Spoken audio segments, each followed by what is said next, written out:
Hanzo Hasashi. After the new Mortal Kombat, I feel you. Oh, bro. Did you like it?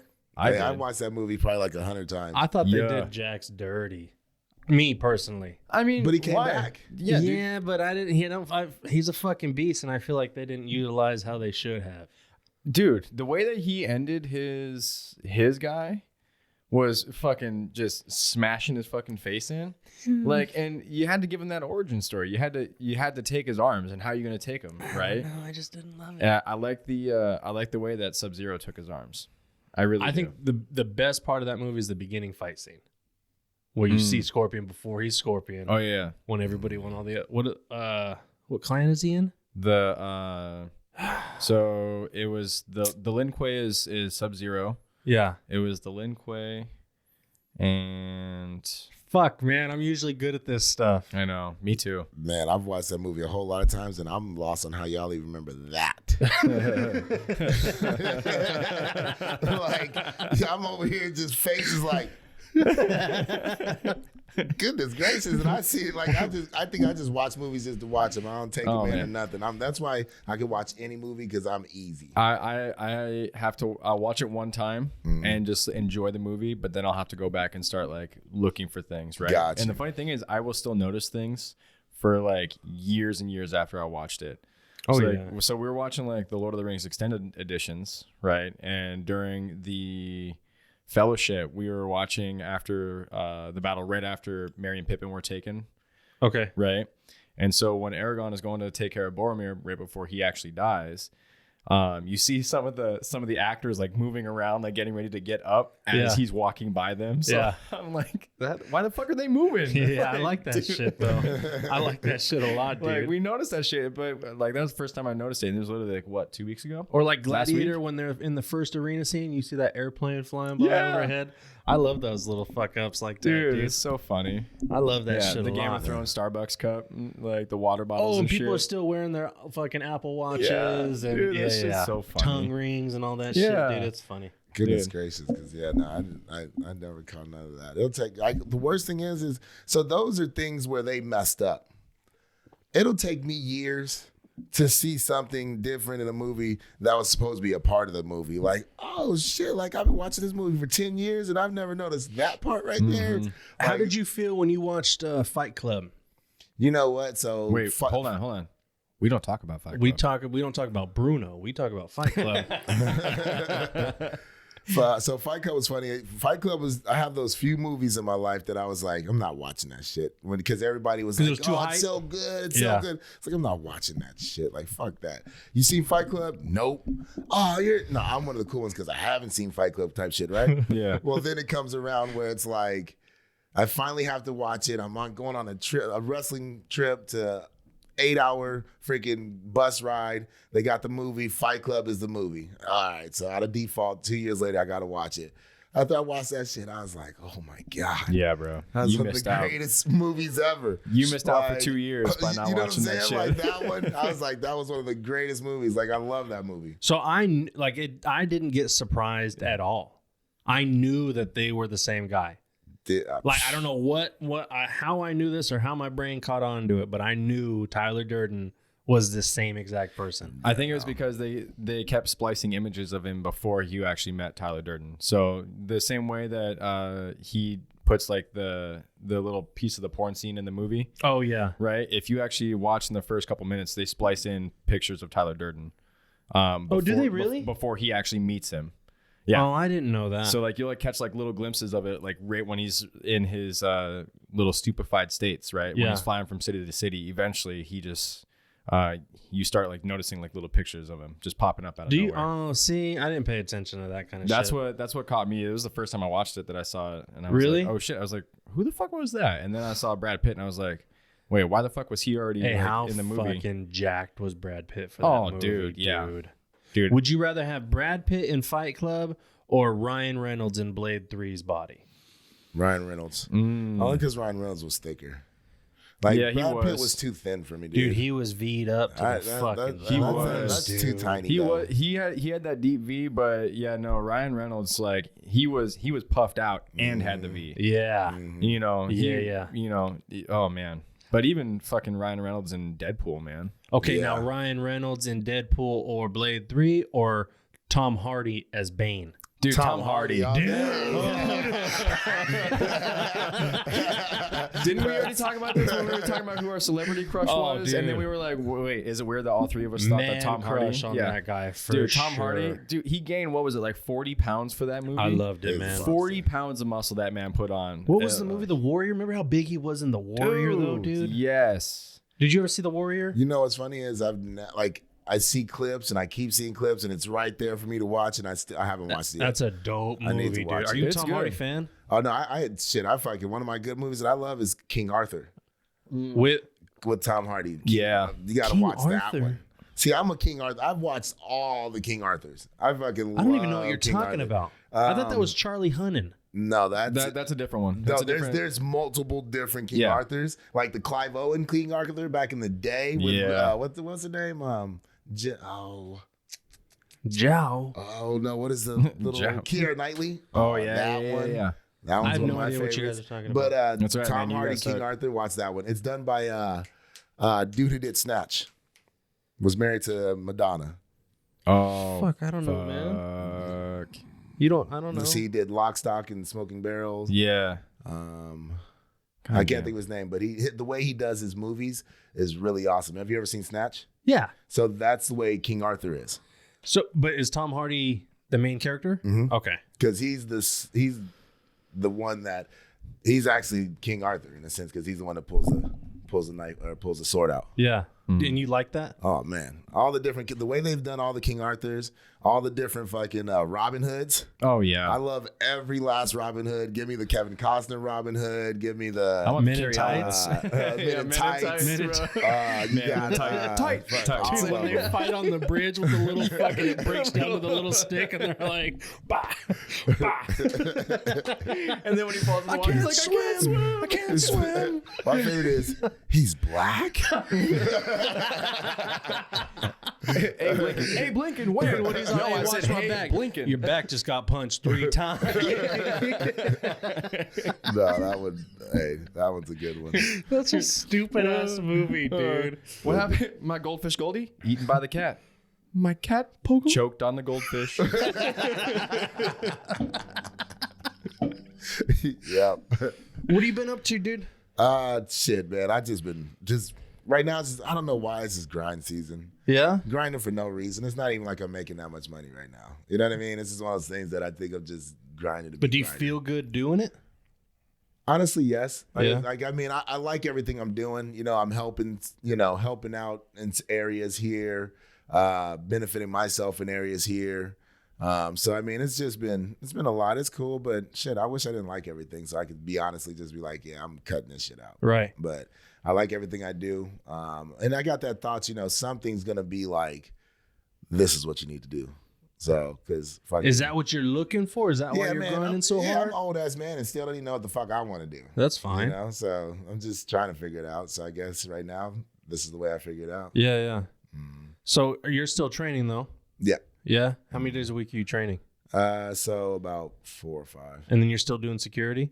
Yep. And then what's the new adventure you got going? So, I do. So I go to rehab centers. I'm going to rehab centers, detoxes, and we call it. Well, we look at it more physical education. It's not literally. I mean, you can call it training, but I mean, a lot of times you got somebody coming in a detox that. I mean, I'm not sitting there training them. I'm just more trying to get their body to move, get them back to moving in a positive manner. You know, Release those endorphins. There you go. Yeah. And I mean, all the day too, you're sitting around slumped up. You know, if you're not moving, it's a bad day. Yeah. You know what I mean? That's how we look at it. That's how we kind of always say to them and things like that. So try to go in. I spend an hour. Honestly, it's anywhere from 30 minutes to an hour. Depending on where I'm at. Detox centers, I'll probably be in there a little bit shorter amount of time because I'm catching cats, you know, a day in, 2 days in, and we're doing, you know, physical education, just more free, you know, air exercises, more corrective exercise in a sense. Yeah, is really what it more is. Yeah. Because I'm not out there building bodybuilders, not killing anybody. We just. I'd imagine a lot of those guys probably end up just wanting to talk a lot, right? You know what? So there's days where there's some places I go to where we're in there working out.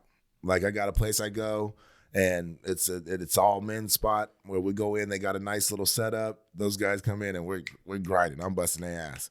I go to another spot where there's times where all we do is talk. Like I just sit there and we'll just talk about their issues. But I go in and I don't go in wanting to talk about what they have going on, because they're already in the enclosed area around everybody doing nothing but talking about why they're in rehab. You know, and who knows how many times they've been there. So they've been doing that over and over and over and over. So for me, I try to just go in, give my little, where I come from, what I'm about, why I'm there, and then let's get into some exercises. Have you tried giving them kind of like that tough love talk too, though? Oh, hell yeah. My that doesn't work for a lot of people. No, though, I know, dude. But I mean, like, kind of like that, a little bit of that. Okay, yeah, man. I remember the last time you told me this. When is it going to change for you? So my thing is this. My father died of addiction in May.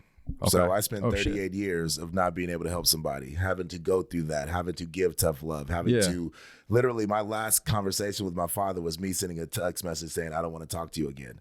And then he died a month later, saying that don't talk to me, don't talk to my sister, leave us alone, you're fucking up, you're not doing this. He texts me, he sends me a message within that time. I don't message her back. Fucking dies. Yeah. So you can give tough love and then that shit happens. Right. And then you have fucking the thought process of, damn, I never had anything to say to my father because that's the last thing I said. And and then you have those, so I get where you come from, but I have those negative thoughts now. Right. And it eats me a fucking life, even though I know it's not my fault. I know it's not. Last time I talked to my grandfather, negative conversation. Yeah. And he dies. So like I have these negative shits in my mind that fuck with me. But yes, I still give. Like I tell those people all day, I was like, I'll tell them like this. I got to be hard on y'all. Because I clearly wasn't hard enough on my father. So I know I don't know you. I know I'm not, I spend maybe an hour of my time with you in your life. Yeah. But I'm still going to not come at you as some like, and that's why I like to do what I do, because I feel like that's what a lot of shirt and tie psychiatrists, psychologists, that's what they do. Yeah. Well, and I've talked to you about it too, and you're not going in there saying I was an addict, I did all this. You're on the other side of the coin, where like you get to talk about how addiction affected you personally from the other side. Boom. Which is a lot of what they're doing, because most of those guys, me personally, I had kids, I had a family, I was still on drugs, I couldn't get off them, nobody could talk to me about it, I didn't give a fuck. You know what I mean? That tough love stuff, when people would come and give me that kind of shit, it had like almost the exact opposite effect, where I wanted to go even deeper and show you, okay, you think I'm a piece of shit. Let me show you how much of a piece of shit I really am. So that tough love stuff only helps in certain situations. You know what I mean? I'm sure you've seen that dozens of times. But I think that's really cool that you have another perspective to offer. This is what you guys are doing to your families. Yeah. And you're not a little kid. These guys are doing it to, a lot of them are doing it to younger kids. Right. Maybe 10, 11, 12 even. You're a fucking full-grown man, and now you're having to deal with these thoughts. You know what I mean? And I couldn't even imagine. Luckily, my kids never found out. I got clean before all that stuff ever happened. I got clean before I needed rehab. I did, you know what I mean? But I could only imagine my kids speaking about me the way that you just spoke. Having to fucking self-soothe with negative thoughts, even though you know it's not your fault. But you still have to deal with that, dude. That's fucked. How do you get past that? How do you get past that? Work 7 days a week. Smoke a lot of bud. Smoke a lot of bud. Right. I kind of have similar things. Mine doesn't have to do with the addiction side of things, but mine comes from my deployment, dealing with death that I had nothing to do with. I still feel guilty for. Yep. I still have those negative thoughts all the time. And it's more or less just, it's reminding yourself that it's not your fault. You can still feel bad. You can still, be upset about it. But you can't blame yourself for something that you didn't necessarily have control over, right? Your dad wasn't your dad when he was on his addiction, right? He was a completely different version of your dad. So do you have good memories of your dad? Oh, yeah. No, if anybody tells me, I'm like, shit, who do you want to be when you grow up? My pops. Who's your number one? My pops. My dad is still my A1. I don't give a fuck. Exactly. Just because he fucking had those issues of that, like, he's still my A1. Because my thing is this, if he could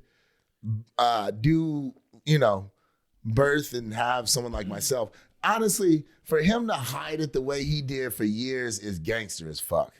And for him to go about it the way he did, like to be jamming hard like that for damn near 40 straight years, like I'm sorry, like you're a monster. Like like I hate to say it, that's a wrong reason why to idolize somebody, but I mean to be able to juggle, you know, two different lives and be able to do what you did and do it. I mean, unfortunately, it turned out the way it did, but I mean, you know, he did some good stuff. You know, got all the way up to coaching Division I football. So you know what I mean? Like it's like, damn, like when you're hearing these guys tell you their stories about drug addiction and their reasons why and their situations that they've been put in, does it help you at all understand your father's way of thinking at that time?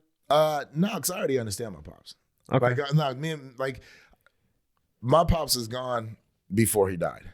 Okay. So like that's what we had already had those conversations before where it had gotten to the point to where, and I'm not finna stop. He like he literally is like, I'm not gonna stop. He reached a point where he wasn't your dad. He was that guy that was the addict. But you still have your good memories of your dad. That's why there's two different people. There was your dad, and then there was this addict version of your dad, right? The I'm not stopping what I'm doing. Yeah. Right.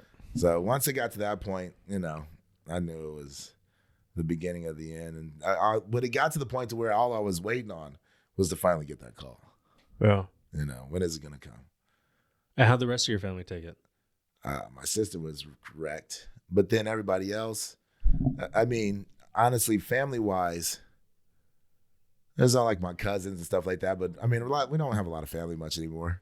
Really, at this point, we're all so dispersed and so spread out, and everybody's gone and getting older and all that stuff, to where now it was one of those things that, and the way he lived his life, like I don't even like. Honestly, my friends are my family. Like I don't even really talk to family much. Not that I don't like them, I care about them, but I'm out of sight, out of mind kind of guy. I feel bad about that.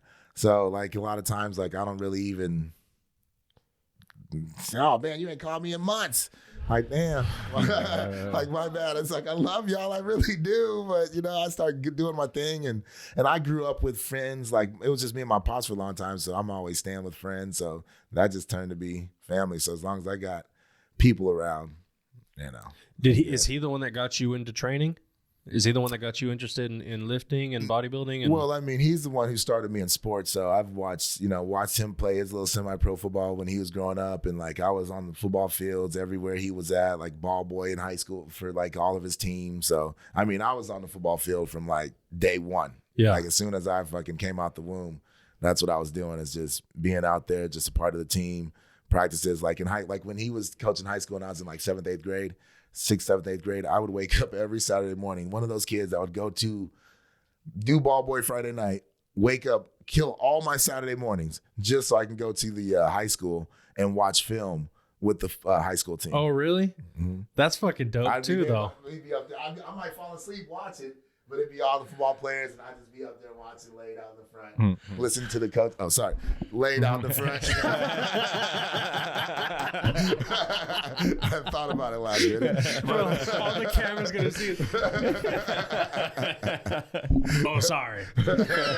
Well, they got the laid out in the front. But no. But yeah, no, as a kid, it was fun. And like, that's what I would do. Yeah. So it was, so that's why I have great memories. He's always, it's never going to be bad. And that's why I say, but to go back to the toughness thought, it does allow me to be tougher and not feel bad. Right. Like, if I had somebody die, what you finna tell me? Yeah.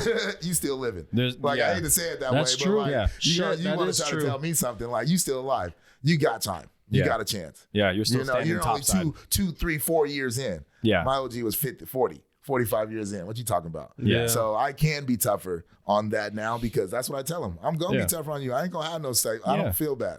Right. Like, it's not. You can still care about him as a human being, but you know, every now and then, and there are some people who maybe that is what they needed to hear that day. Right. Sometimes the tough love may not have worked a week ago, and then today it might have. You know, it might have just clicked in their head. So I'm not saying give them the tough love every single day, but like if you're having the conversation with them and you can kind of tell that the direction that they're taking is the woe is me, pity me. I kind of go the opposite. I'm like, no, it's not pity you. It's what the fuck are you going to do about it? Like, are you going to sit here and whine about it to me, or are you going to get up and go do something? That's why, like, I've told you before, right? Every single morning that I wake up, I ask myself the same two questions. Is today the day I eat a bullet, or do I get up and go do something with my life? What am I going to do today? Yeah. Right. And I have that same answer every single day. I've had that question since November 11th, 2011. And my answer is always the same. I'm going to get up and do something with my day, because it's not going to be pity me. I'm going to be a survivor of this, not a fucking victim. Yeah. And so that's the type of tough love I've had to live with myself. And it has helped some people it doesn't, and it's just kind of addressing the situation that's currently in front of you.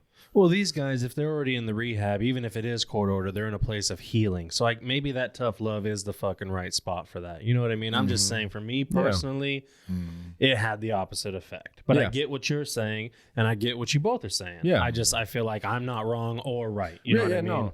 Well, and for you, it might have been different, where the tough love definitely would not have worked on you. So then, but if you and I had that conversation when you were having your issues, I probably wouldn't have taken the tough love route with you. I would have probably tried to find a different way around it to help you through it. Yeah. But it's the situation that's in front of me that is going to affect how I'm going to address it. That's fair. I mean, like I said, I don't think I'm wrong, but I don't think I'm right. It's the way it fucking happens. It's specific to the individual. And like I said, I think them being in a rehab facility already, they're wanting the help. You know what I mean? So, because like, think about when you and I first started working out. It was the, man, I just feel like I'm a chewed piece of bubble gum right now. I'm like, shut the fuck up, knock your shit off. Hey, man, stop but it. I fucking felt like that. Yeah, and I was telling you, stop fucking feeling like that. You're in the gym. Oh, shit. You're in the gym. You're working. You're pushing. You're improving. Okay, but still, it's not just to be like, don't think like that. Great, but give me the fucking steps. Everybody always has opinions like, just don't do that. Oh, shit, why the fuck didn't I think of that? No, it's like, how do you do that? Right. So the first thing is change your mindset. And so that's what I was working on, was changing your mindset. You're not a fat chewed piece of bubble gum that was just spit out and like left to lift a plate that day. It was get the fuck out of your own mind and understand that what you are currently doing is trying to improve yourself. Sorry. And so that's why I gave you that tough love that day. You forgive me? Of course. Are we friends? I love you. Okay. Fuck.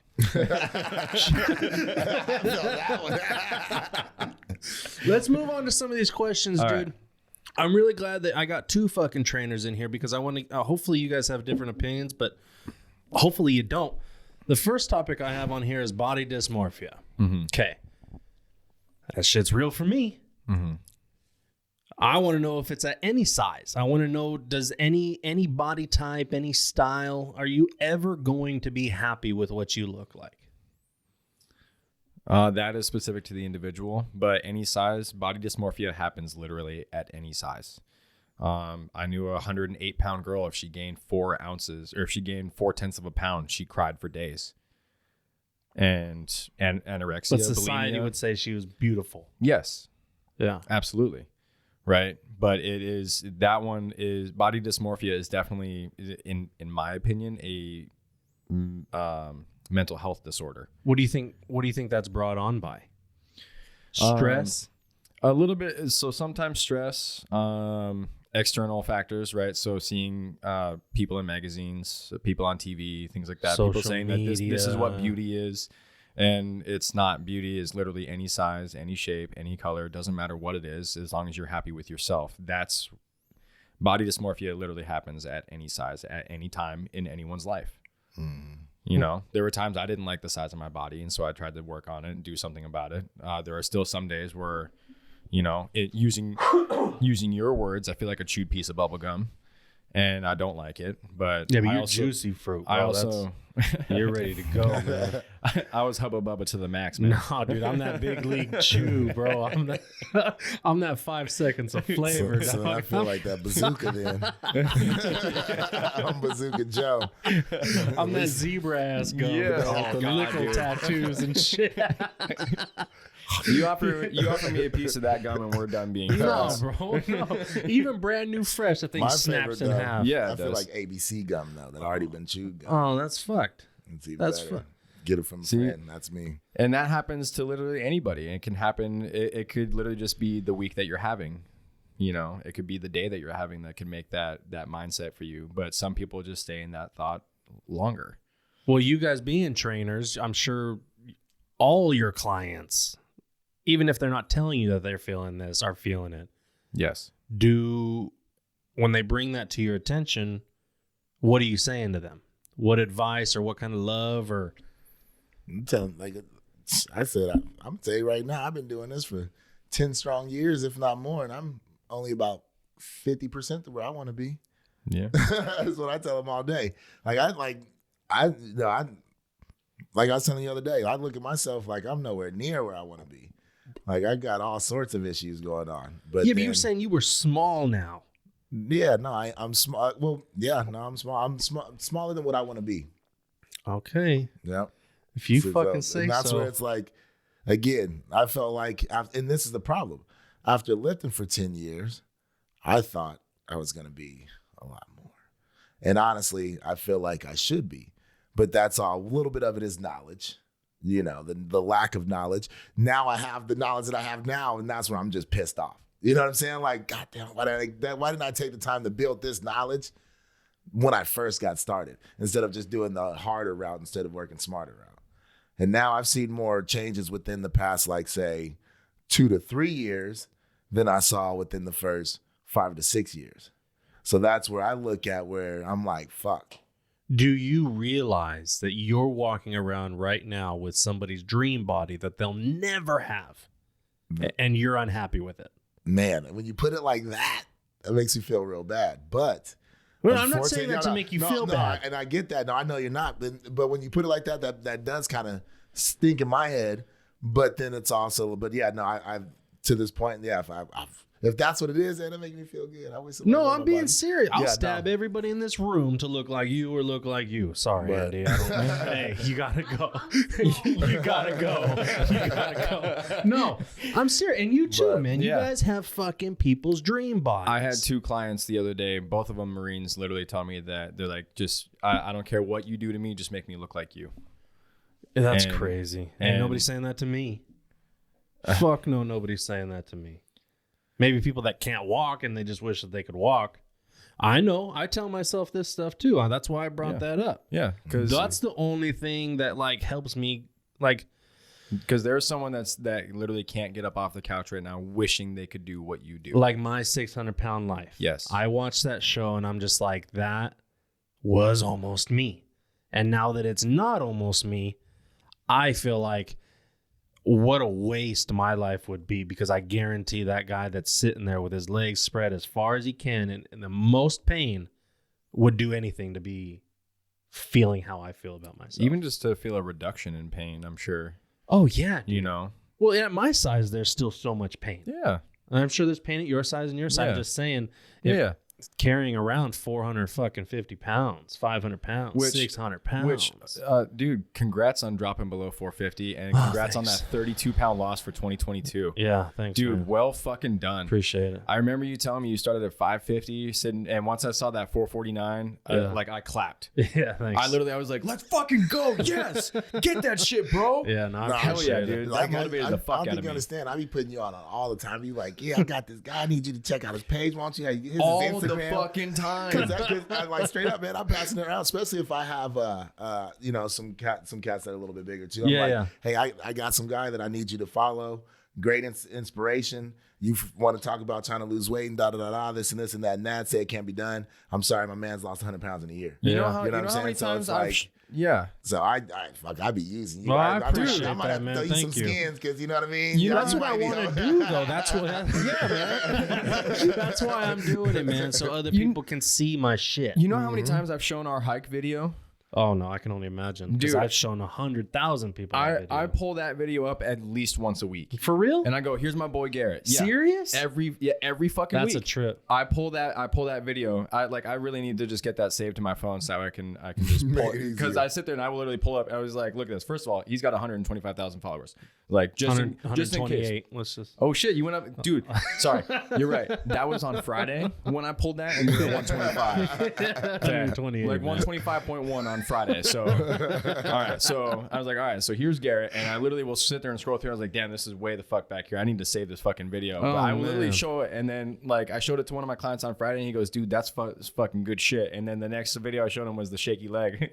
She's a runner. She's a track star. That's crazy, man. I can't. You guys really do that? I would never think that. Yes, I would never think that. Dude, I pull up your profile at least a couple times a week. I show that hike video at least once a week. That's wild. And so you said you're showing some of the bigger cats that, and what are they saying? And they use it as inspiration because the problem is it's the food side of it. Yeah. Because if I know you're coming in and we're working together, I know you're getting the work. Right. I'm not worried about that. But it's going to be the diet side. And the great thing is that you've gone on and you'll show like, hey, that's what I'm doing. Like I'll even talk about how my man's COVID wasn't even able to work out, still losing weight. Yeah. You know what I mean? Still watching diet throughout the whole time, still showing what the foods that you're eating. Yeah. So, and that's where I look at it as being such huge is that you are so dedicated on that side of life.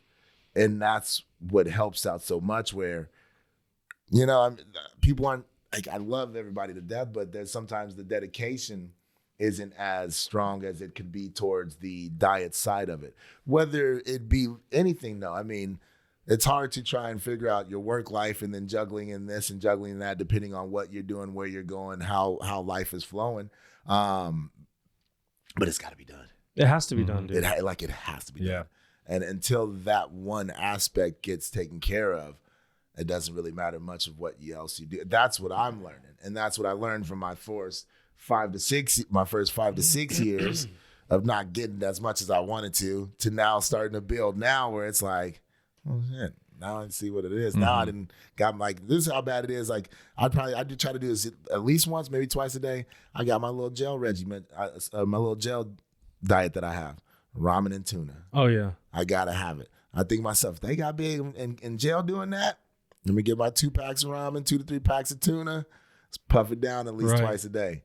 So, just finding little things to make it work. But that's where, I commend you and where you're coming from. And honestly, you've helped me learn some things. Shut the fuck up. No, like you don't understand. Yeah, you guys are just talking now. No, man. Hey, cut the episode. Because I can't relate. I don't know, And I'm lucky enough to be close enough to you to be able to talk to you and sit here and have these conversations. You've given me so much insight watching your page, seeing how you go about it helps me to now then help others. That's cool. I'm learning from you. That's really cool. Because I have nowhere else to really go. And I can go on this and go on that, but at least I have a relation with you and I can relate to it more and I can dig into it more. I believe in it more. You're going on a journey that we haven't been able to go through because we've been lucky enough to not have to go through that type of journey. That's crazy. It helps us motivate other people who are going through a similar journey, and it helps us connect them to someone else who knows what it's like to go through that journey. Like when anybody tells me anything, dude, I think of you and I'm just like, all right, you can sit here and talk all this crap. Same, bro. Like you can talk all this crap, but my guy lost 100 pounds in a year. Yep. It can be done. Like, I'm sorry. Yeah. But back to the body dysmorphia stuff, I even handicapped myself with that because I lost 100 pounds. And you guys are fucking jazzing me up for it, right? And it's a good thing.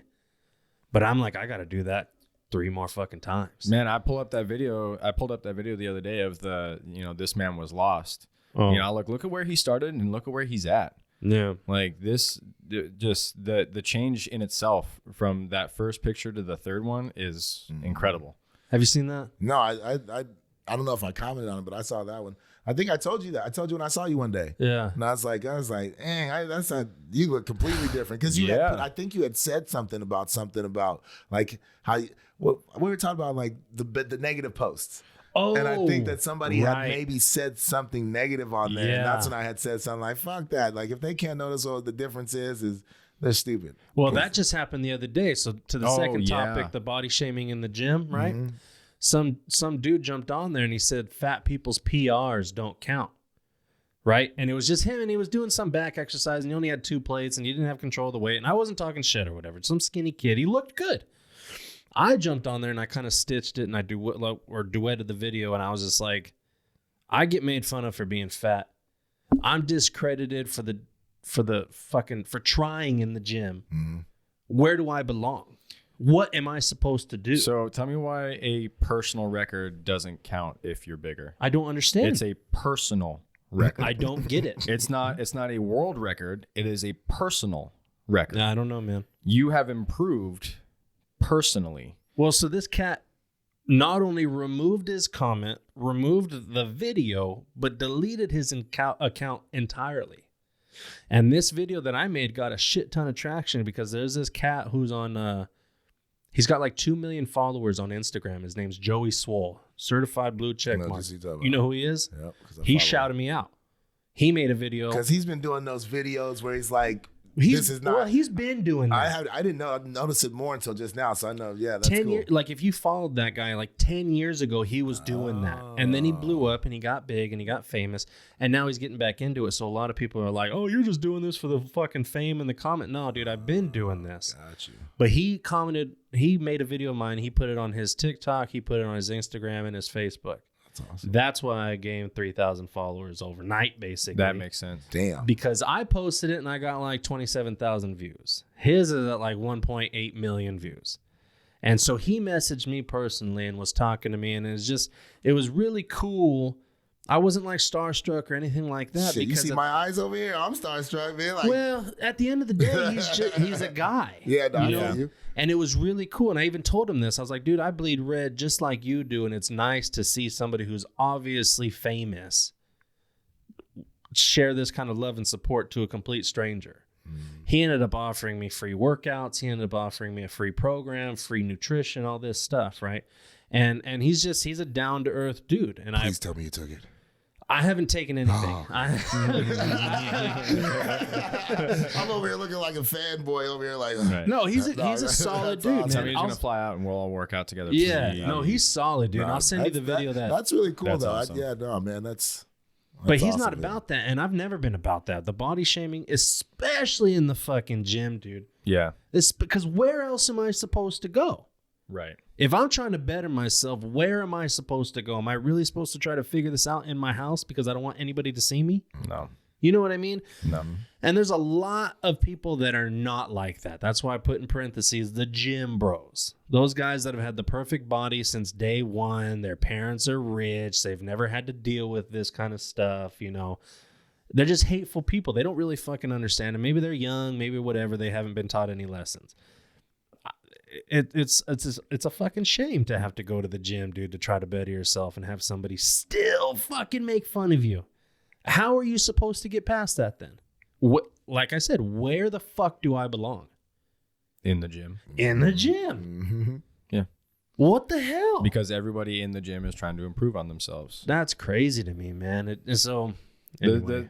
Those gym bros that have never suffered again, they don't understand what empathy is. And so because they've never had a struggle, so they don't know what it's like to actually be down like that.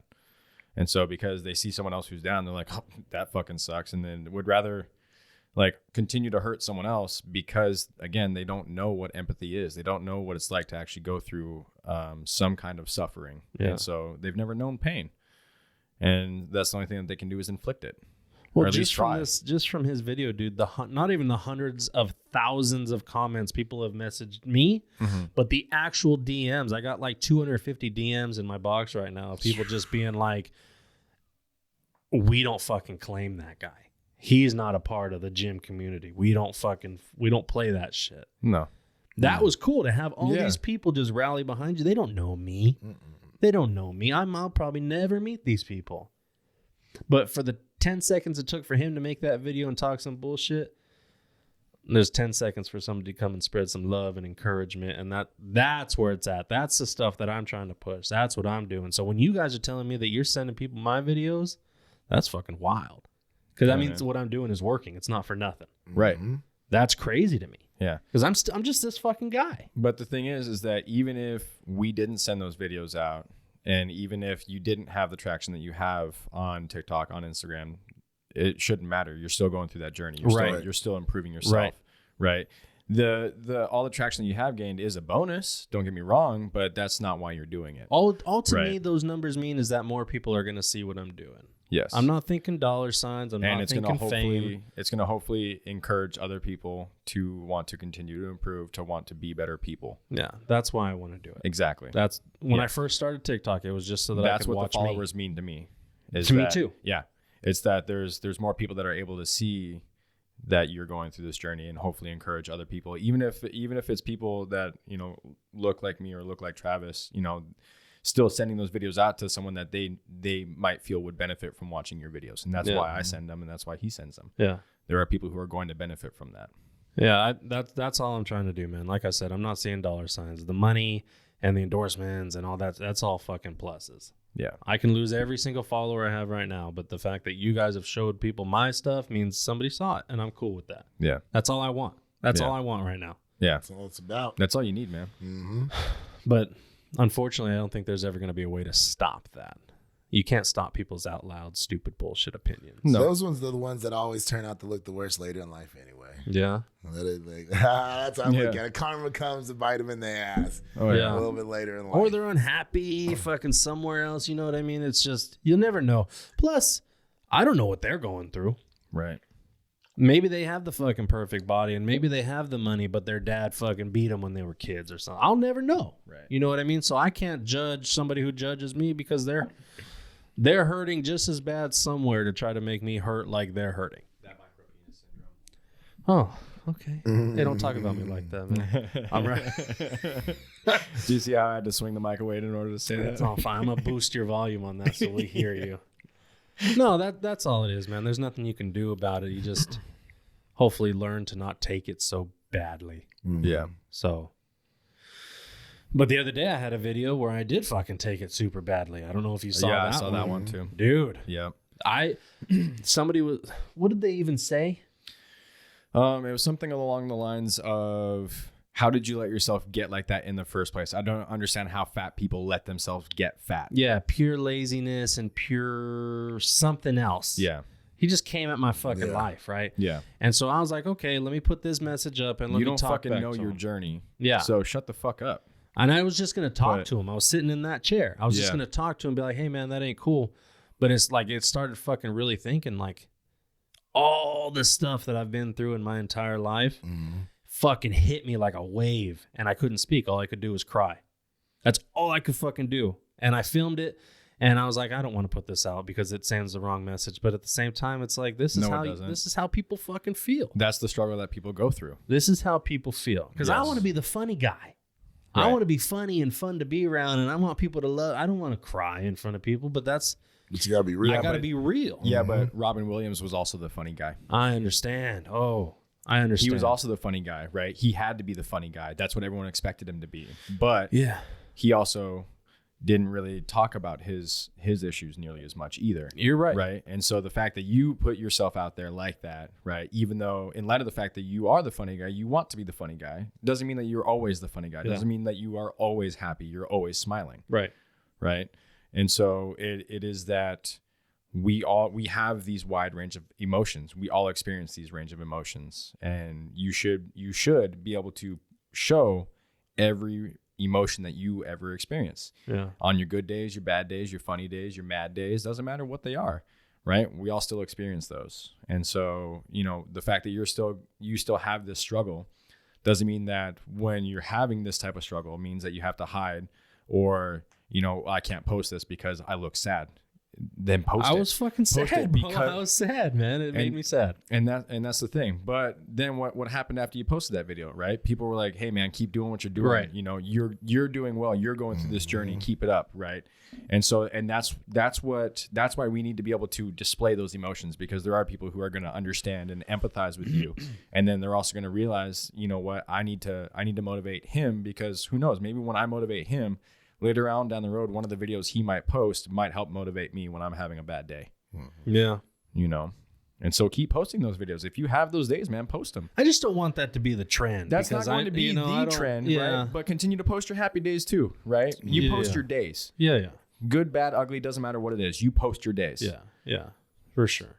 Yeah, thick skin. You got to put yourself online like that for the world to see, you have to have a little bit of thicker skin, because those fucking comments will get you, dude. Like, Yeah, I might have 250,000 DMs of people telling me to go for it, but I also got 50 DMs of people telling me just give up and kill yourself, dude. Yeah, no, That's what's crazy. And the more and more people that see it, the more and more you're gonna get. So you gotta have thicker and thicker skin. I tell you. But where does that come from, dude? Because nobody would say that to you in the real world.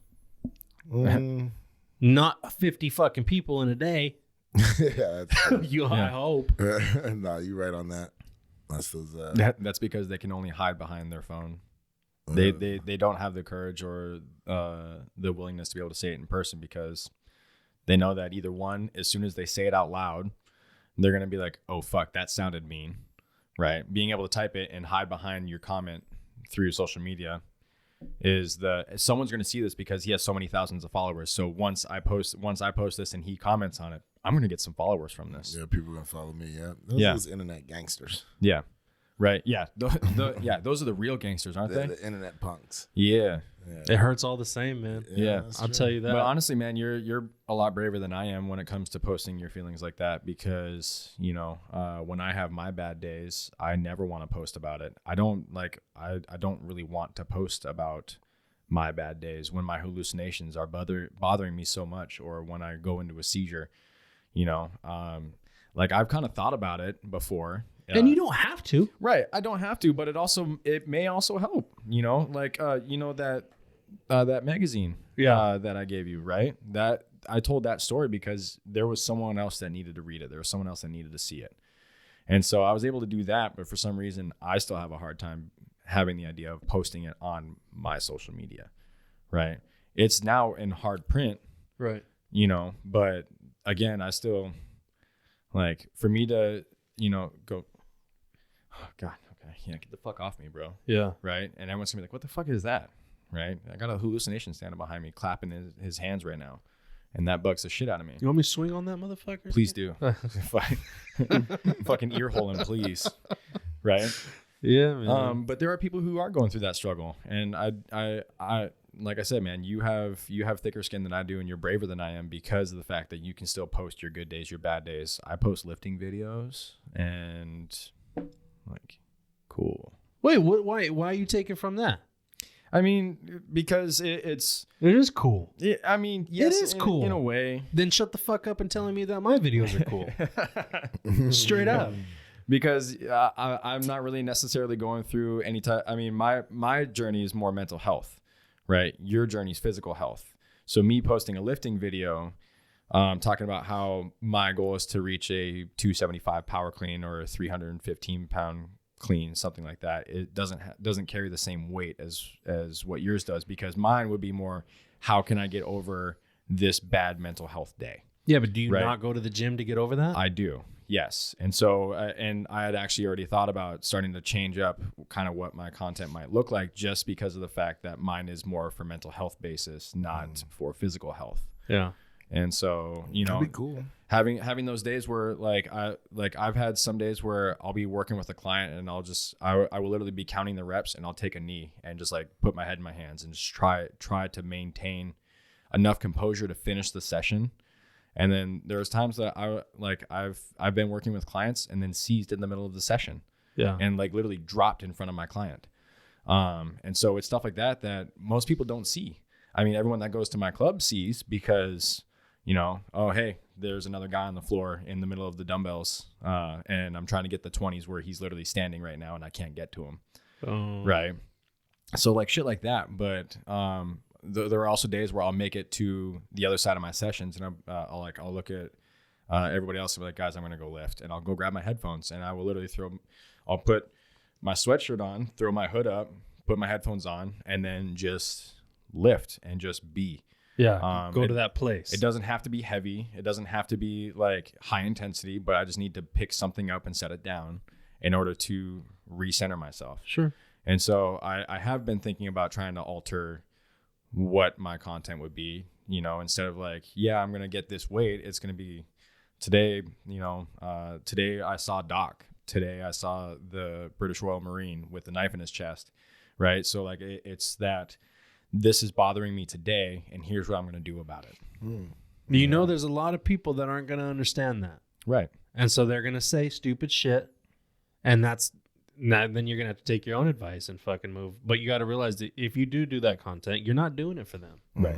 You're doing it for the people that know. If you know, you know, and you're helping them. Yeah. You know what I mean? Mm-hmm.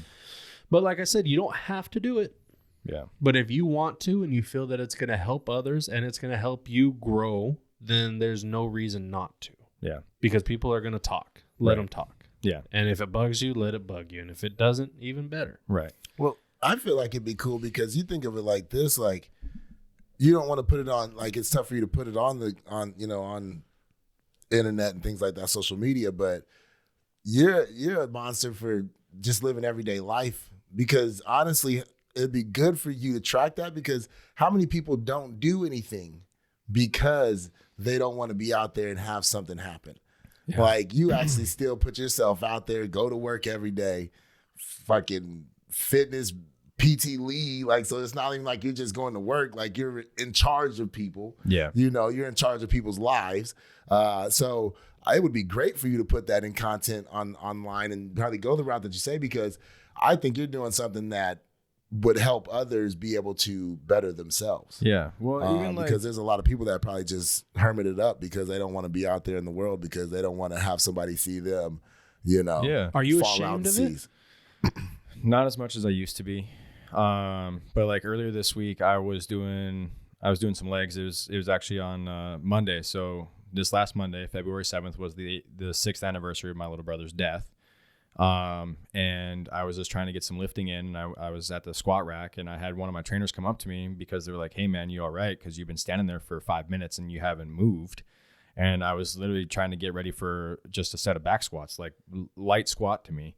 And I just hung my arms over the bar and just stared at the floor for almost a good 5 minutes, and before I could even hit the next set. And it was because I was trying to get to the other side of the day. Usually whenever someone's like, "Hey man, how you doing today?" And I'll respond with, "I just need to get to the end of today."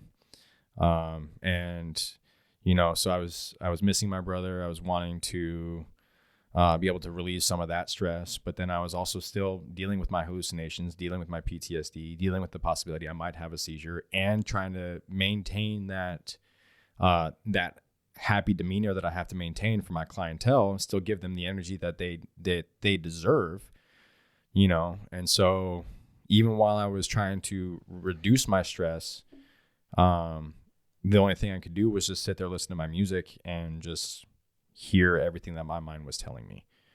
And so I got maybe 3 sets of squats in, and did I was doing a set of leg extensions, seated leg extensions on the machines. And I kind of started to tear up while I was doing extensions. And so I'm sitting here again with my hoodie on, hood up, music going, and still wiping away tears, trying to finish my set because I just had to make it to the end of the day. And so it's times like those that I do feel like someone would have benefited from seeing that. But at the same time, it was that, I guess, that moment of weakness where it was that such extreme doubt, that there was nothing that I was going to be able to post that was going to motivate somebody, right? Because, who's going to want to sit there and watch this dude do leg extensions while he's crying? A lot of people. Well, and after watching your video on Friday, I understood that, that there are going to be people who are going to benefit from that. And that's why I started thinking about changing up the content that I would post, is because for me, it's like I said, it's not a physical health journey. It's a mental health journey for me. When those days happen, do you feel less than? Always. Always? Always. How do you get past that? Always? Always. Man, I don't think you're less than. Dude, for me, it's definitely, I mean, they call it survivor's guilt, right? So I carried bodies, and a few of them didn't have bags, right? So those hallucinations are the ones that I see on a regular basis. And I can see and hear them literally constantly, all day, every day, 24/7. And so I've talked with some of my trainers before, and they're like, honestly, man, that's what you see. And I'm like, I can only imagine the day that I ever actually get to experience true silence, because literally, hold on. Right. You're hearing nothing. I'm hearing screaming, clapping, and I'm literally having my ears clapped right now. And I can't unhear that.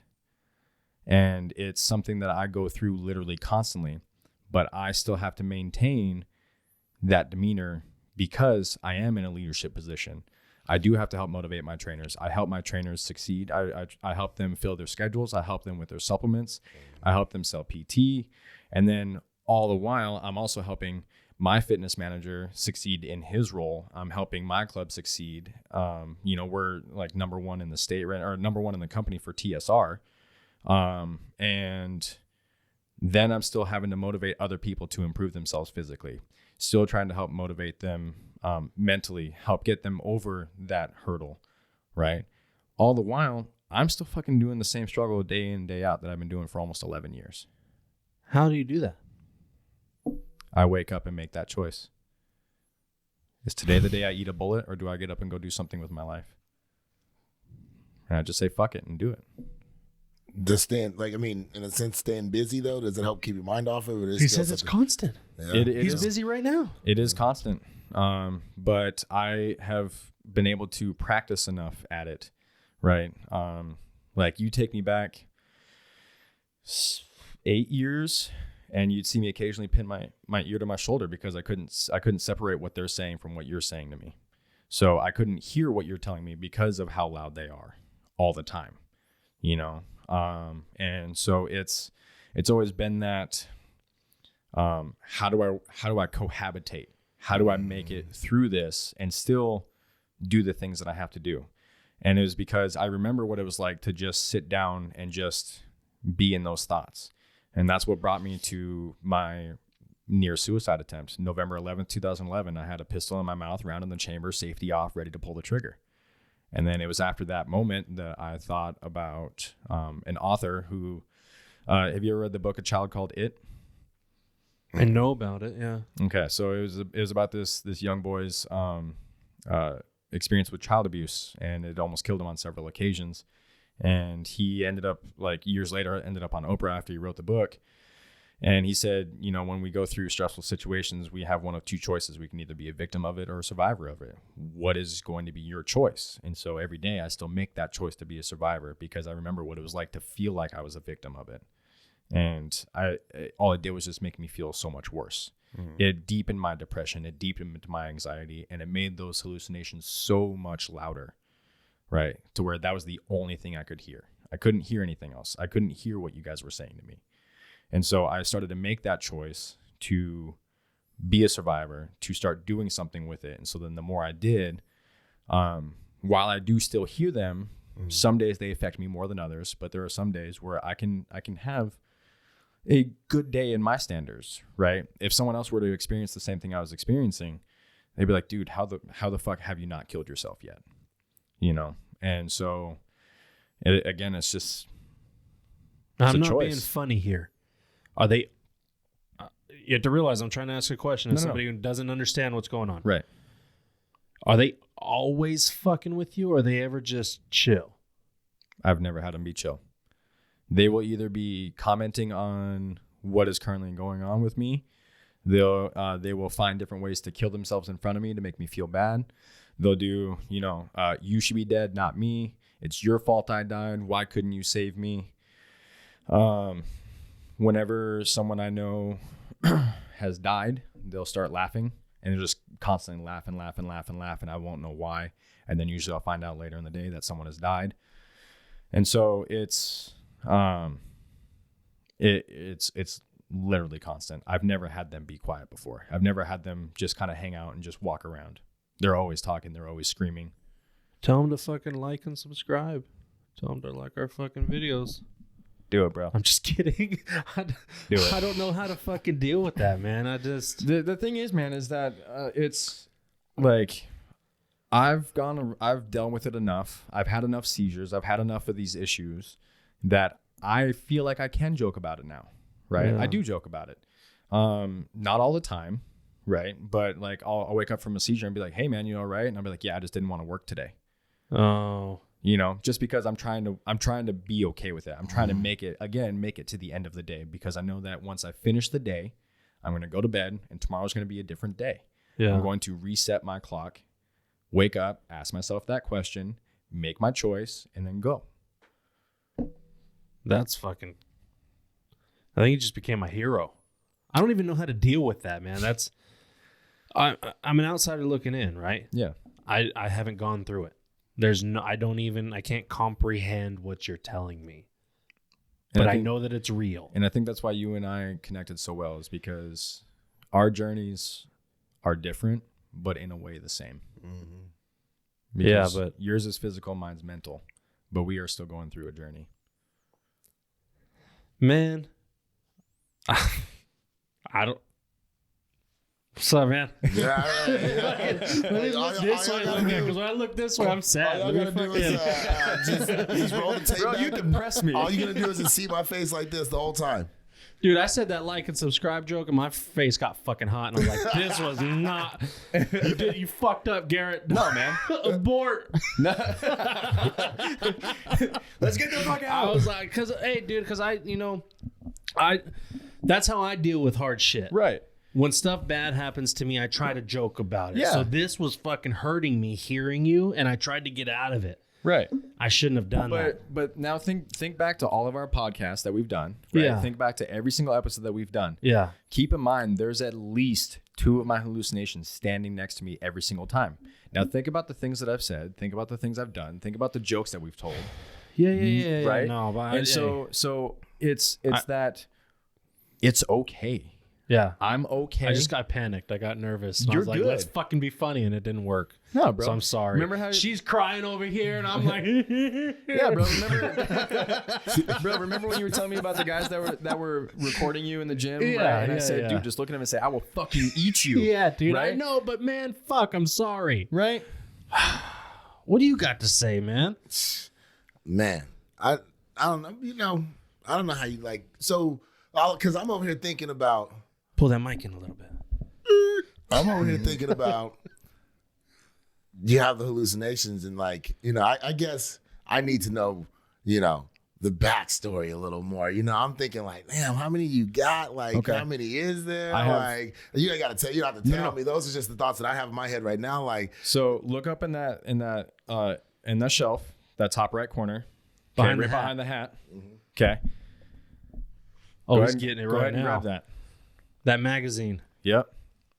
That's me. You haven't shown him this? No. Oh yeah, dude. No, actually, I don't. You don't know really anything about my story, do you? Yeah. Yeah, and that's everything. who did the story? So the college I went to, the University of St. Thomas. Oh, that's cool. Yeah, I went to a school out in Minnesota. Yeah. And actually, so they had reached out to me. I was on the swim and dive team, and I was on the diving board, and one of the guys taking pictures there took a picture of me, right? Obviously, I'm in a private Catholic university, loaded with tattoos, a service dog, right? My wife is on deck. And so the guy, one of the guys was like, I kind of want to know about that guy, right? So they have this article that they do. It's called Get to Know Your Tommies. And so they're random people that have a story to tell. And so some of the questions are like, if there was one thing you could live without, what would it be? My answer would be jeans. Oh yeah. Right. I'm always ready for a workout, so I'm always in shorts or sweats. But when they had asked me to set up for that interview, I agreed to it. And then a few days later, my brother died. Right. So then I was like, okay, guys, I can't make this interview. I went home. I was going to drop out for the semester. Ended up coming back. And then I reached out to them. I was like, hey, I know that you guys wanted to do this interview. Did you still want to do it? Ended up talking with them. It was supposed to be a 30-minute interview. Took almost 3 hours. And after he had heard a lot about my story, about my brother and everything like that, he wrote up he wipes away a couple of tears and he's like, okay, let's get through these questions. First question, what's one thing you can live without? Jeans, right? So he finishes writing that up and he goes, everything that I know about this guy, I don't think I can just write this. And so then he reached back out to me and he's like, would you be open to doing a full-blown story for the school's magazine? And so that's only 1/3 of the entire story. I have a book that has the entire story in it. That's cool.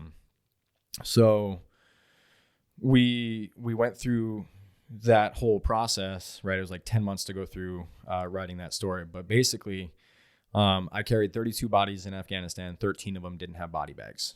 Out of the I see all 13 of those, right? Some of them I knew, some of them I didn't. Some of them were decapitations, gunshot wounds, stab wounds, getting hit by mortars, things like that. And I had to carry them and get them loaded up on a helicopter to be sent home to be buried, right? And so different nationalities, different branches of the military. And so those are the hallucinations I see on a regular basis. There are some that affect me more than others, right? So there's one where he was a Navy corpsman and he got shot in the chest and was bleeding out on the table while I was trying to help keep him awake and aware while they're trying to dig the bullets out of his chest. That way they can try to seal him up and try to keep him alive. And he ended up dying on the table. So he's another one that I see on a regular basis. And he's one of the ones that affect me more than the others. And so these are the things that I've been dealing with. My first hallucination happened on October 4th, 2011. And ever since then, I don't sleep more than 2.5 hours in a night combined. Like I'll get 20 minutes of sleep, I'll be up for an hour and a half. Another 20 minutes of sleep, up for another hour and a half. And so the first year after my deployment, fuck, dude, you're breaking my heart right now, man.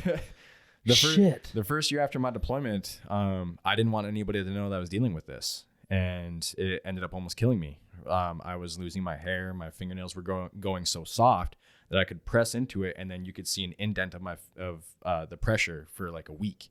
And so it was slowly starting to kill me. And then one night I ended up getting, again, only about 2.5 hours of sleep, but essentially every 20 minutes that I did sleep was like a power nap, right? Have you ever had that like extremely short nap, but you woke up and felt like you slept for hours and you're like, man, I feel fucking good.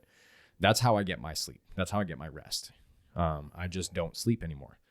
And so again, every day it changes. And every day is a new day for me. You know, some days are worse than others. Some days I have good days, I have bad days. And it's just something I've been able to manage. But I chose to do that story because I realized that there might be someone that needed to hear that story. Right. And it turns out that was the case. I would talk to some of the classes that I went to, or there was a class I did in college. It was lifelong stress management. And so the professor had actually lost his wife the day before 9/11, and his daughter is my age. And so we actually connected over kind of like that similar tragedy because I was in his class when my brother died. And so we got to the end of the semester. He asked me to talk to the class about how I manage my stress. And then it became every semester he would call me back and have me do this. Well, one of the semesters, this guy comes up to me and he goes, honestly, man, I lost my twin brother last week and I was going to kill myself this weekend. But then when I found out how you've been able to work through it after losing your brother, after going through the deployment, after having 2 miscarriages, after having all of these issues, you still came out stronger for it. And so I needed to hear what you had to say and I wanted to thank you. And so it was helping raise that type of awareness that we are all going through a struggle, as well as it raises the awareness that PTSD is still a disability. Even though it's not physical, even though I'm not missing a limb, I still have issues that some people don't. And so it is a disability. And I wanted to raise that awareness as well. And that's why I ended up doing it. So I got a question. Yeah, man. Am I wrong? Because PTSD, like that's what I see PTSD. But when someone comes to tell me they have PTSD from COVID, am I wrong to look at them and be like,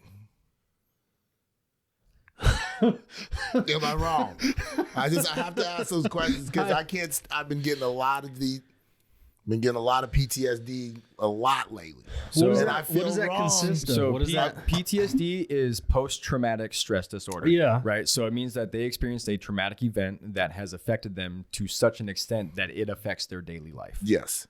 So if it does affect their daily life, having had it, or having lost someone to it, or having just barely survived it, it may be a varying intensity. But I wouldn't be like, bro, you don't have PTSD. Okay, because I feel like I've heard PTSD thrown around a whole lot within the past like year and a half, like a whole lot. Like, I mean, maybe that's just because I'm older And the only time we really heard about PTSD was military. Yeah, but more people are talking about how they feel these days. That's what I'm saying. But like, I mean, because really, of stories like that. I mean, I'm sorry, like, but, you know, you had COVID. Like, I mean, if you didn't die, but you had COVID, and I mean, you were sick, was it that traumatic? Like, I mean, and that's where I'm wrong. That's where, you know, I have to ask. Yeah, you don't know. But if someone had that near-death experience and that experience haunts them, right? Someone who was on a ventilator and quite literally at death's door, or were starting to see loved ones pass and starting to see these things, right? And they can remember that. They still experience that issue. That's PTSD.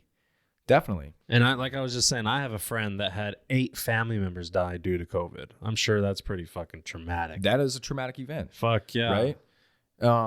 I get what you're saying, though. But that's the thing, is that it was because of the military that actually started to bring to light what PTSD is. They used to call it shell shock, right? It was like, we know a guy who was in Vietnam and sleeps with his pistol under his pillow with a round in the chamber but safety on, just in case he wakes up with such a terrible nightmare that he wants to end it all. And he told me this, and he goes, "This is what I live with every day." And so him and I connected over it. He was a Vietnam vet. I'm an Operation Enduring Freedom vet, right? And so he didn't know what it was called back then, and they just called it shell shock, because usually it's just, they base it around explosions. But because it started to bring that awareness up, then people started to understand that it can be any traumatic event: sexual assault, assault itself, battery, right? Being beaten, any type of abuse that you can think of, a car crash, right? COVID could do that. Losing a loved one that was very close to you. Those are anything that could be traumatic to you. So that then that's like affects almost, your daily life. So then that then says, I have PTSD. I could have PTSD because my father died. You could. It's possible. But does it negatively affect your daily life in such a way that you don't feel you can function the same way you used to before your dad died? Well, I'm going to say no, it doesn't. Okay. But then I've lived a pretty fucked up life. You know what I'm saying? So then it's like, you know, because what does that mean? Because I was suicidal within my lifetime, and like, does that mean, like, do I have PTSD now? So, because then it starts fucking me up and thinking, like, maybe I'm a fucked up motherfucker. PTSD, you know. So like, I'm lost, like, because I have my own little stressors that I feel, right? But I see everybody else, and I'm like, okay, so then if it affects them, I'm no different than them. Why the fuck does it not affect me? I guess the way it affects them. Right. Why do not, or does it affect me like it affects them? I just don't look at it the way they do. Me recently exploring all of the mental health stuff and the self-love and self-care. I hate words like trauma. I fucking hate that word. I hate toxic. I think that the way that I was raised is that shit's soft. You're less of a man to fucking have emotions and feel trauma. I was a bitch for getting diagnosed with PTSD. I was a bitch for fucking having feelings. That's how I was raised. So I know what you're talking about. It's only been recent, and I still have a fucking hard time with it.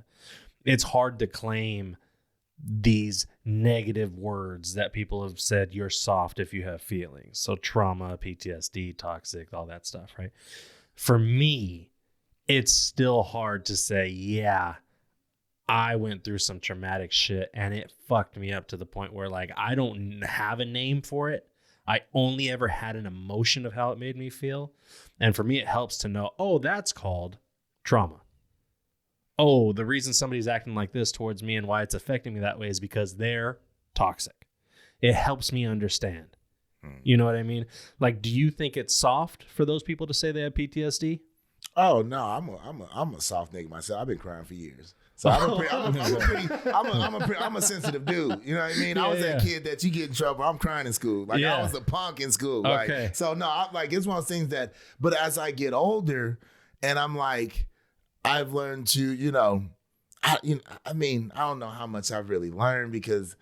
I've had my suicidal times. Like, I wanted to be part of the 27 Club so bad. I thought I was like, let me die before I'm 27, and God damn it, I'm still here. Yeah. But it's one of those things that, like, I was like, would that have been considered because of the things that I've gone through within my life as could have been a traumatic stress issue, and that's why I was wanting to kill myself? Because, like, I'm not on Facebook. I can't be on Facebook. Right. I am that dude. I fucking hate Facebook. I cannot stand the joy and love and happiness that goes on Facebook. I'm the one that only thing I post is negative shit. Yeah. I am not going to put nothing nice. I'm only going to talk about how the world is shitty, how life's stupid, little shit. Because I used to be that guy that I would put out like paragraphs of, is there a God? Like, is God real? Why is God? God's a bitch. I even had something that said God's a bitch. Like I was very understanding there's a higher power. I do get that, but I don't understand how the higher power can allow the things that get allowed. And I still struggle with that a lot, Are we about to get into that? No, I'm not going to take that. I'm fucking round 2, baby. Let's do it. So, but I mean, so that's where then I look at myself and I'm like, how am I any different than anybody else if I can like kind of tough through it a bit? Why does it feel like nobody else is tough through it? Or is that still just my negative, my old school thought process? Because I'm old head over here. But the thing is, though, too, is that you also may have developed the tools to be able to handle it better than some people. That too. Right? So not only that, you may have had PTSD, and it could also be temporary. So you could have had that post-traumatic stress, but maybe it didn't reach a point of a disorder. So you could just have PTS, not PTSD. Right? You experienced the trauma, you had to recover from the trauma, right? And then maybe you did recover. I'm still in the process of trying to recover from the trauma, right? That's why mine is still a disorder. That's why mine is still active today, is because I'm still trying to recover from it. You may have recovered from it. That doesn't mean that you're insensitive, or it doesn't mean that, someone else is, a little bit more of a bitch than you, right? But you may have those tools to have recovered from it properly. Right. Especially like recovering from those suicidal thoughts. Right. For me, suicide's not an option anymore. After that day, it never became an option again, and it never will be. And then what really solidified that in my mind was when my brother died, seeing the pain in my mom's eyes after losing her son. I was like, nope, I could never imagine causing that woman that much pain again. I just can't. Right. And so again, that's a choice that I made, and it's again part of that recovery process. You may have just gone through a little bit quicker than what I did. No, I still think of death. Like, I don't give a fuck. Yeah, like just so you know, like that's what scares me. It's like for a long time I didn't want a gun in my house just because if I get in those thoughts, like I get pretty down at times. But because like right now, like I still look at life like I just live. You know, I don't know what's gonna happen. I don't know what I want. I always look at it like there's times where shit. I wish I really wasn't here. I don't really feel like dealing with the things that are going on in the world today. Don't get me wrong, man. But there are days where I sometimes feel like it would be really nice to just fall asleep and not wake up. But I'm not going to actively take my own life. That makes sense. There are days where I do wish I wasn't here. There are days where I'm like, I just don't want to be here. I think everybody has those thoughts. Everybody does, right? Everybody does. Everybody. But the thing is that I'm choosing to never let that be an option for me, to where I won't take my own life, right? But if I die in a car crash, or if I die, if I fall asleep and then have an aneurysm and die in my sleep, I'm like, okay. That makes sense. I'm okay with death. I'm okay with death. I'm not going to actively take my life. That makes sense. Yep. You know what I mean? I got you. Damn. This shit. I wanted to. Right. How we to got stop like a cheat 10 day? minutes left, dude. How to stop a cheat day? Wait, hold on. We can't just fucking fly. Fuck that question, dude. Fuck that. Who cares? I had a great answer for that. I've been watching that one for a while. Okay. We got 10 minutes. Okay. Dude, I can't fucking fly back into something cool, calm, and collected, man. I'm over here like. Today, but my problem is this: like, I can talk about these things, and I'm still hyper and happy as fuck. Yeah, like for me, like, dude, it's fucking Super Bowl, bro. I'm gonna go have a good one. Dude, fuck yeah. Speaking of which, did you see who's doing the halftime show? Dre, Snoop, The Rock, Eminem. Eminem. Is The Rock in it? Is he? He's there right now. Is he doing the anthem? Maybe. It's about drive. It's about power. He's doing we something. Stay hungry. We devour. No, I thought he was in it. So the ones I saw was Dre, Eminem, Snoop Dogg, Kendrick Lamar, Mary J. Blige.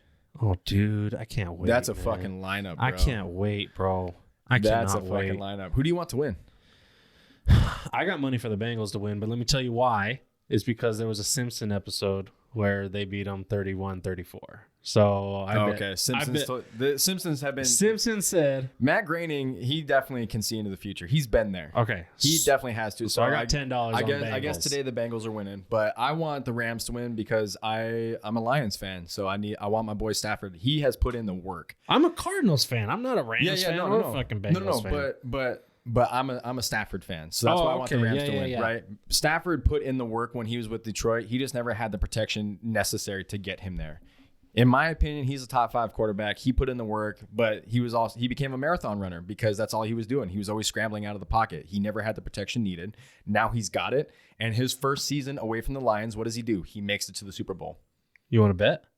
No. I'll make a side bet with you. All right. Quick little 10? Yeah. All right. Are you want in? By the way, you know what? By the way, I bet $10. I'm not in because this is one game that I feel like I don't even know if I'll watch the Super Bowl. Oh, come on. I'm serious. I don't give 2 fucks about these 2 teams. Damn. Like I can't stand the Rams. Isn't it refreshing? Hold on. Honestly, Isn't it refreshing? I got to go to work tonight, so that's another thing that just throws off my whole fucking shit. But isn't it refreshing to not have Tom Brady in it, to not have the Patriots, to not have the Niners, to not have the Packers, to not have those typical teams? You know what? It's refreshing to me. The Chiefs didn't make it, and they're a regular team, and so fuck it all. That's how I look at it. The only team I really cared about to even get there was the Chiefs. And if they didn't get there, it's not even like the Chiefs are my team. Right. I think I like the collective of players they have right now. I really thought the Cardinals were going somewhere, dude. I had high hopes for the Cardinals. Yeah, I don't know what's going on. They started off on fire, man. Oh, dude. They were fucking monsters, and bro. then for some reason, Kyler Murray just decided to. Well, Jay, I mean, it was a lot of things, but I don't know.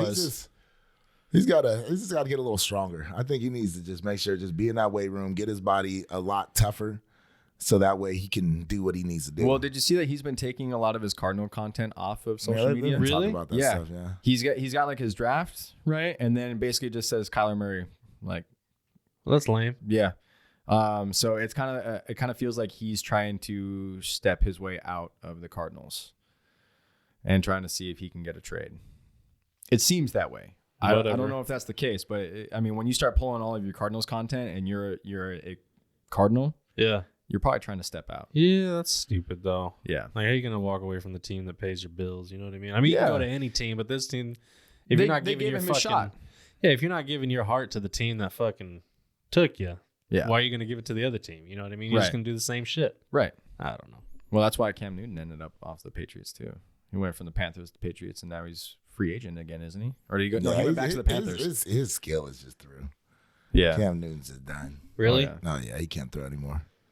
Yeah, all he can do is run the ball. That's sad. Mm-hmm. Yeah. Well, how do we take it out?